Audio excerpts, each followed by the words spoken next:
Hey guys, welcome back to my YouTube channel. मैं हूं आपका दोस्त सुमित और मैं स्वागत करता हूं आपका अपने YouTube channel Sumit Tanishka medico पे। तो गाइज, आज हम लोग बात करने वाले हैं सबसे ज़्यादा उपयोग होने वाली दवाओं के बारे में। तो वीडियो को स्टार्ट करने से पहले अगर आप सभी लोग हमारे यूट्यूब चैनल पे नए हैं तो सबसे पहले हमारे यूट्यूब चैनल को सब्सक्राइब कर लें और वीडियो को लाइक करना ना भूलें। तो चलिए वीडियो को स्टार्ट करते हैं। तो दोस्तों, बहुत बार ऐसा होता है कि रात के समय या अचानक हमारे घर में किसी को हल्का बुखार आ जाता है या पेट में ममोर उठती है या फिर अचानक दस्त की समस्या हो जाती है। ऐसे समय में हम तुरंत डॉक्टर से नहीं मिल पाते, इसलिए हमारे घर में कुछ बेसिक दवाई की जानकारी और उनका होना बहुत ज़रूरी हो जाता है।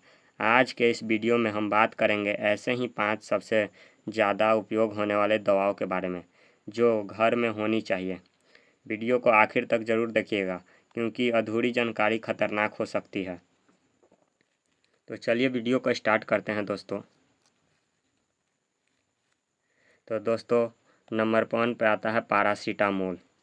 तो इसके बारे में हम लोग बात करते हैं। हमारी लिस्ट में सबसे पहली और सबसे कॉमन दवा है पैरासीटामोल। इसे हम क्रोसिन या डोलो के नाम से भी जानते हैं। इसका उपयोग अगर आपको हल्का बुखार है या हाथ पैरों में दर्द है या फिर सिर दर्द हो रहा है तो यह बहुत कारगर सिद्ध है।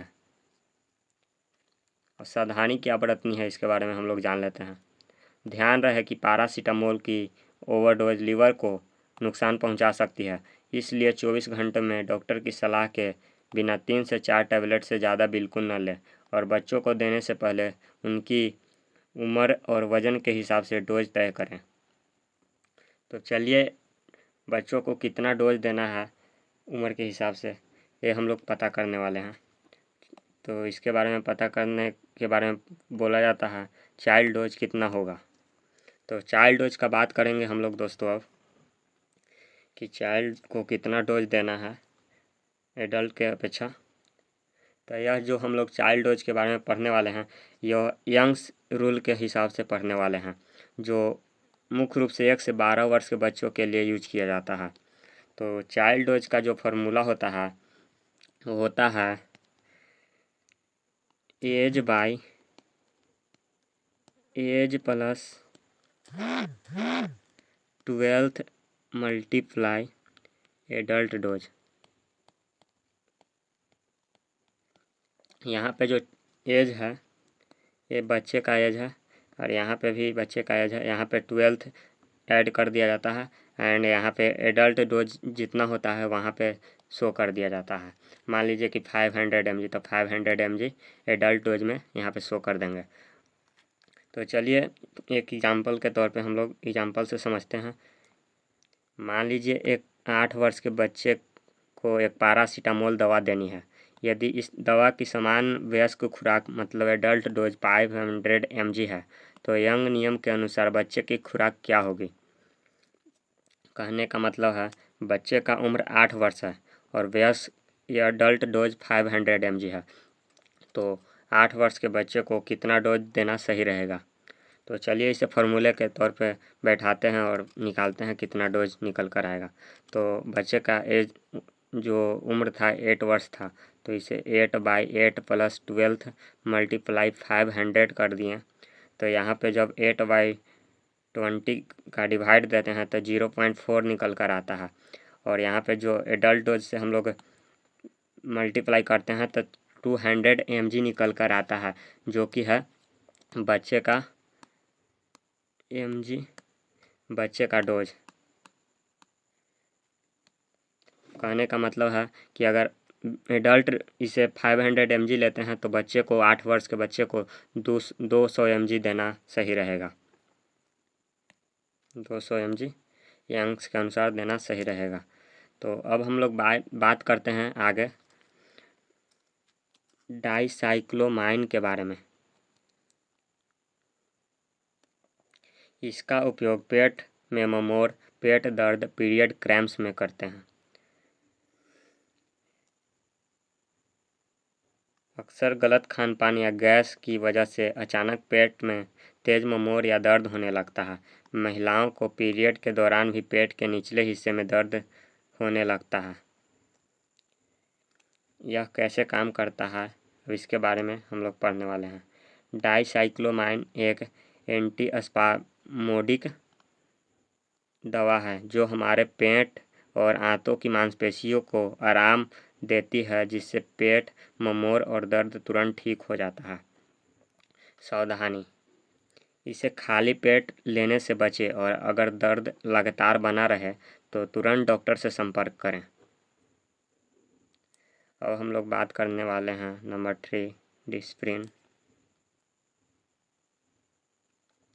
तीसरी ज़रूरी दवा है डिस्प्रिन, जिसमें एस्पिरिन होता है। यह एक बहुत ही पुरानी और असरदार पेन किलर दवा है। इसका उपयोग क्या है? अचानक होने वाले तेज सिर दर्द, दांत दर्द या जोड़ों का दर्द, गठिया होने पर डिस्प्रिन का इस्तेमाल किया जाता है। पानी में घोलकर लेने से यह बहुत ज़्यादा तेज़ी से असर करता है। कहने का मतलब है कि डिस्प्रिन को अगर आप पानी में लेते हैं, पानी में घोलकर अगर डिस्प्रिन को लेंगे तो यह और ज़्यादा काम करेगा। समझें? पूरी बात क्या है डिस्प्रिन को लेकर?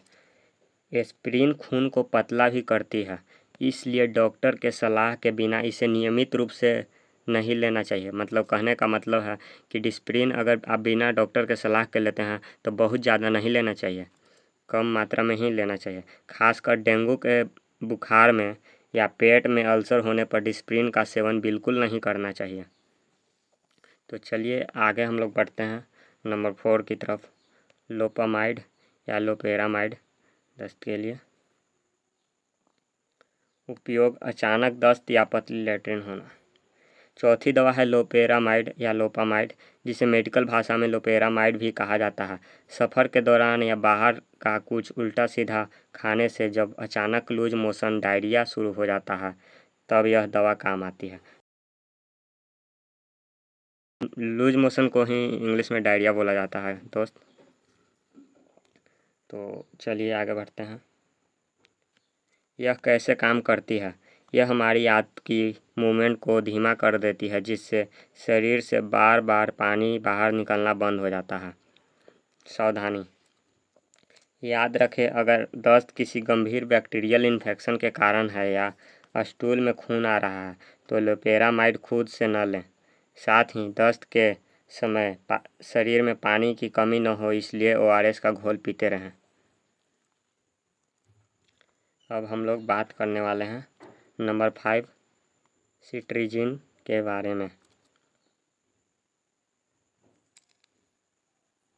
उपयोग लगातार छींक आना, बहती नाक, शरीर पर खुजली या लाल चकत्ते। हमारी लिस्ट की 5वीं और आखिरी सबसे ज़रूरी दवा है सिट्रीजिन। यह एक एंटी एलर्जिक दवा है जो शरीर में एलर्जी पैदा करने वाले हिस्टामिन को रोकती है। इसका उपयोग कब करें? मौसम बदलते ही लगातार छींके आना, नाक से पानी बहना, आँखों में जलन होना या फिर किसी कीड़े के काटने से त्वचा पर तेज खुजली और लाल चकत्ते हो जाने पर सिट्रीजिन तुरंत आराम पहुंचाती है। सावधानी, सिट्रीजिन को लेकर क्या सावधानी है? चलिए आगे पढ़ते हैं। सिट्रीजिन टैबलेट लेने के बाद हल्की नींद या सुस्ती महसूस हो सकती है, इसलिए इसे लेने के तुरंत बाद ड्राइविंग करने या कोई भारी मशीनरी चलाने से बचें। इसे रात को सोने से पहले लेना सबसे सेफ और बेस्ट माना जाता है। मतलब कि सिट्रीजिन को रात को सोते समय लेना सबसे बेस्ट माना जाता है। तो दोस्तों ये थी वो 5 बेसिक दवाइयाँ जो इमरजेंसी के लिए आपके घर में होनी चाहिए। लेकिन एक बेहद ज़रूरी बात, यह वीडियो सिर्फ आपकी जानकारी के लिए है। कोई भी दवा खुद से बार बार न लें। अगर तकलीफ़ ज़्यादा है तो हमेशा डॉक्टर से मिलकर ही सही इलाज करवाएं। अगर आपको यह जानकारी उपयोगी लगी हो तो वीडियो को लाइक करें, अपने दोस्तों और परिवारों के साथ शेयर करें और हमारे चैनल को सब्सक्राइब करना ना भूलें। मिलते हैं अगले वीडियो में, तब तक स्वस्थ रहें और सुरक्षित रहें।